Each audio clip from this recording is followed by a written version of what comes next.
আসসালামু আলাইকুম ওয়া রাহমাতুল্লাহি ওয়া বারাকাতুহু। আলহামদুলিল্লাহ।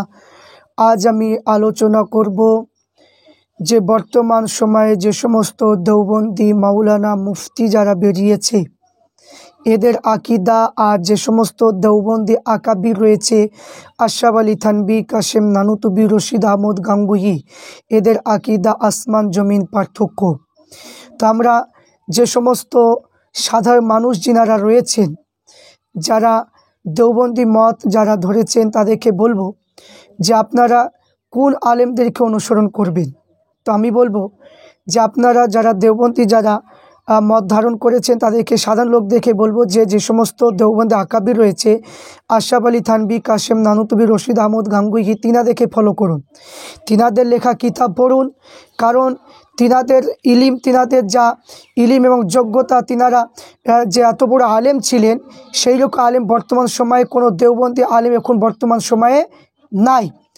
তো এরা দুনিয়াতে ফিতনা তৈরি করছে, এরা আহলে হাদিসের রূপ ধারণ করে এরা দেওবন্দির নামে এরা আহলে হাদিস প্রচার করছে। তো এখানে আমি আপনাদের সম্মুখে একটা বিষয় নিয়ে আলোচনা করব, সেটা হলো যে আল্লাহ রসুল সাল্লাল্লাহু আলাইহি ওয়াসাল্লামকে যে আল্লাহ রসুল সৃষ্টি হয়েছেন, আল্লাহ রসুল নূর কিনা মাটি, এই সম্পর্কে আলোচনা করব।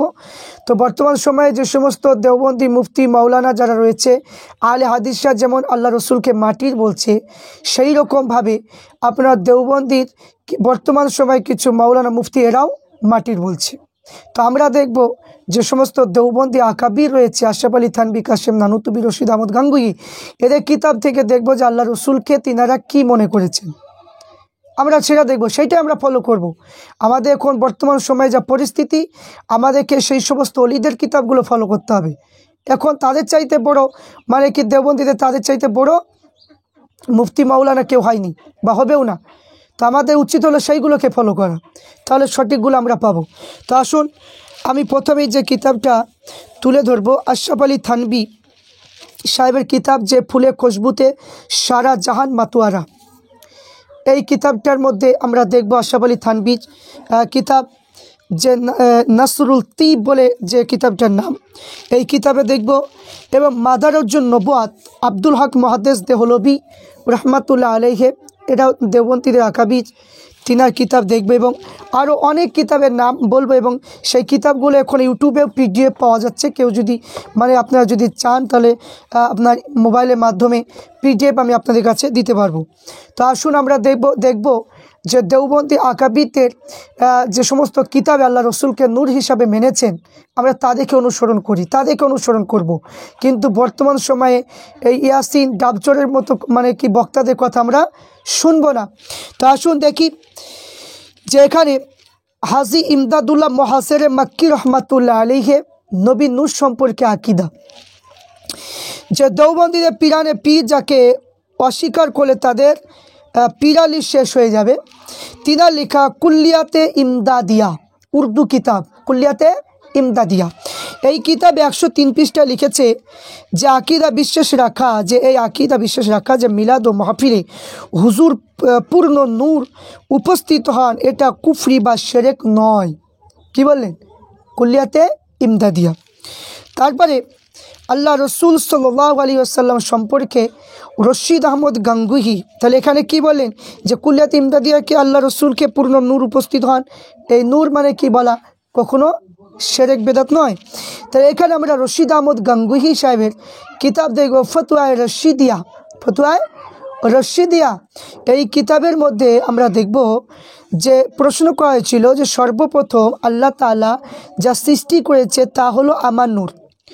তো আপনারা মানে কি আপনাকে সৃষ্টি না করলে আসমান জমিন কোনো কিছু সৃষ্টি করতো না, এই মর্মে বর্ণিত হাদিসগুলো বিশুদ্ধ নাকি জাল, না জায়েদ নামক ব্যক্তি এইগুলো জাল বলেছে? এই প্রশ্নের উত্তর গাঙ্গুহি সাহেব কী বললেন এবার দেখব। তো উত্তরে লিখলেন যে রশিদ আহমদ গাঙ্গুহি ফতোয়ায়ে রশিদিয়া, তিনি লিখলেন এই হাদিসগুলো 86টা বিশুদ্ধ কিতাবের মধ্যে নেই, কিন্তু শায়েখ আব্দুল হক মুহাদ্দিস দেহলভী সর্বপ্রথম আল্লাহ রসুলের নূর মোবারক সৃষ্টি করা হয়েছে এই হাদিসটা বর্ণনা করে বলেছেন এই হাদিসটির ভিত্তি আছে।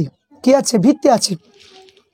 তাহলে এখানে যে ভিত্তি যেহেতু আছে, তাহলে এবার বর্তমান যারা উক্ত হাদিসকে যারা জাল বানোয়াট ভিত্তিহীন বলছে, তাদের ইলিম বহল কতটা মোতাজিলা আলেম এমন কথা বলতে পারে না এই হাদিসটা জাল। গাঙ্গুহি সাহেব স্বীকার করলেন হাদিসটা ভিত্তি আছে। তাহলে এখানে আমরা আর একটা দেখব যে ইমদাদুস সুলুক উর্দু কিতাব ইমদাদুস সুলুকের মধ্যে লিখেছেন মৌলানা রশিদ আহমদ গাঙ্গুহি সাহেব। তিনি লিখেছেন যে আল্লাহ রসুল ইরশাদ করে, হক আল্লাহ তাআলা সৃষ্টি নূর হতে আমাকে সৃষ্টি করেছেন। তাহলে এখান থেকে আমরা দেখতে পেলাম সার কথা হলো সর্বপ্রথম সৃষ্টি নবীজির নূর মুবারকে হাদিসটি ভিত্তি আছে বলে গাঙ্গুহি সাহেব আব্দুল হক মুহাদ্দিস দেহলভী কল উদ্ধৃত দিয়ে জবাব দিয়েছে। শুধু তাই নয়, ইমদাদুল সুলুকের মধ্যেও বর্ণনা করেছেন। এবার আমরা আরেকটা দেখব আশরাফ আলী থানভী, যাকে হাকিমুল উম্মাত বলা হয়।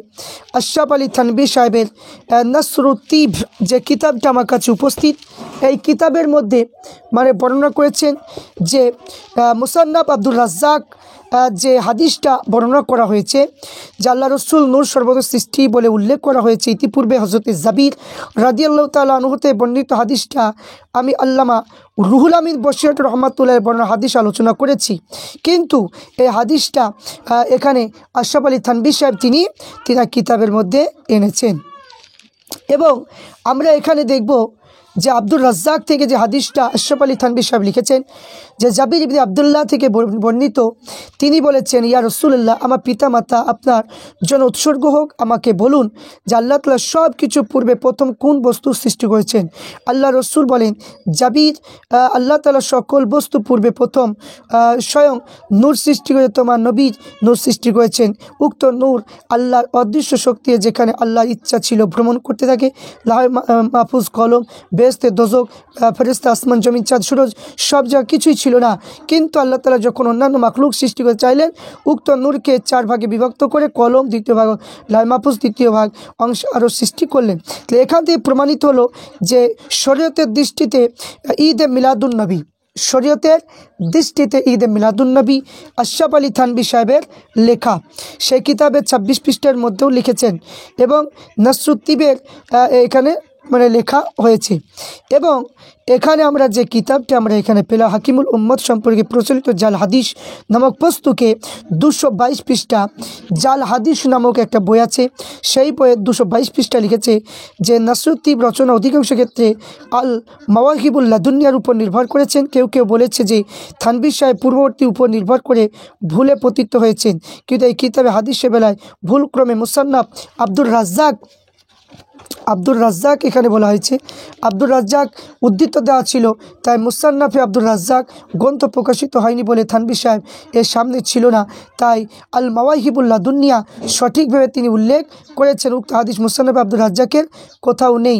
তো এই বলে এই হাদিসের কাস্তালানি, ইমাম বাইহাকি এবং জুরকানি শরহে মাহেব কিতাবে জাবির হাদিসটা বরং ইমাম আব্দুর রাজ্জাক থেকে যে বিখ্যাত মুসান্নাফ আব্দুর রাজ্জাক নামক হাদিসের কিতাবে আছে বলে উল্লেখ করেছেন, কিন্তু ইমামগণ কি মিথ্যা বর্ণনা করেছেন? তো থানভী সাহেব আল মাওয়াহিবুল লাদুনিয়া হাওয়ালা দেননি, তিনি সরাসরি আব্দুর রাজ্জাক বরাতে বর্ণনা করেছেন। তাই থানভী সাহেবের ঘাড়ে ভুলের বোঝা চাপানো অন্যায় নয়। ওরা মানে কি যে আশরাফ আলী থানভীরও ভুল ধরে বর্তমান দেবন্তী আলেমরা। তারপরে আমরা দেখব যে আমরা আর একটা দেখব যে কিতাবটা মানে কি রয়েছে, সেই কিতাবটা এখানে বলা হয়েছে যে হুসাইন আহমদ মাদানী আসিহাবুস সাকিব যে কিতাবটা আমার কাছে রয়েছে, আসিহাবুস সাকিব এই কিতাবের মধ্যে রয়েছে।